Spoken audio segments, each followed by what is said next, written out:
The Girl and the Goldfinch, a Wonder Tale. A girl lay on the forest floor with her eyes closed and her hands over her heart. She was not under any sort of enchantment, but she was very much of the opinion that waiting so would draw her true love to her. She had taken other such precautions. The spot where she lay was just under where the trees opened a bit to the sky, and all around this was the usual charming affect of sun-dappled woodland.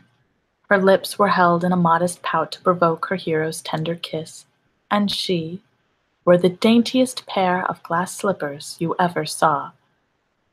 These quite saved her from boredom, to say the least. Boredom being quite tiresome, she passed the time tapping the tips of her toes together just to hear them tink. Tink. She looked to the west on a Wednesday, but there was no sign of true love.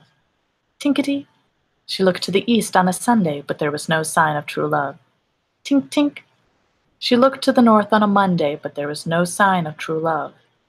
Tink. She looked to the south on a Friday. Still, there was no sign of true love.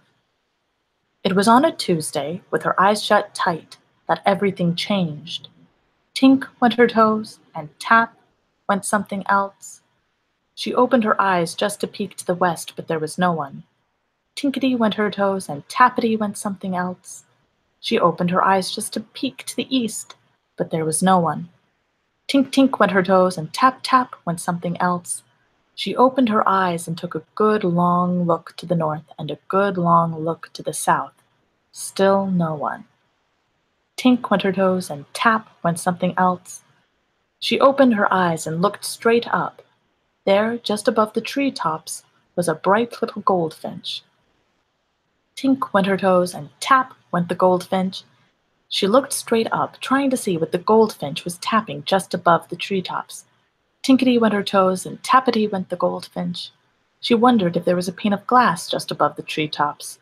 Tink tink went her toes, and tap tap went the goldfinch. She wondered if a pane of glass just above the treetops meant her forest were really an immense greenhouse. Tink, tap, tink, tap, tink tink, tap tap, tinkety tappity, tinkety tink tappity tap, tink tink tap tap, tink tap, tink tap, tink tap.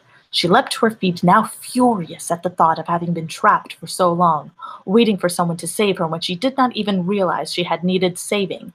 She was waiting for someone who might never come, might not think to venture into a greenhouse while out in the world seeking his own fortune.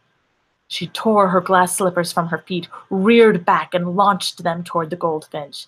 She threw her shoes high and hard. When glass touched glass, the pane shattered.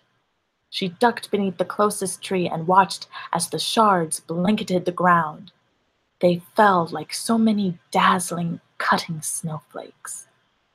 When all was calm and still, she opened her eyes to the skies just above the treetops.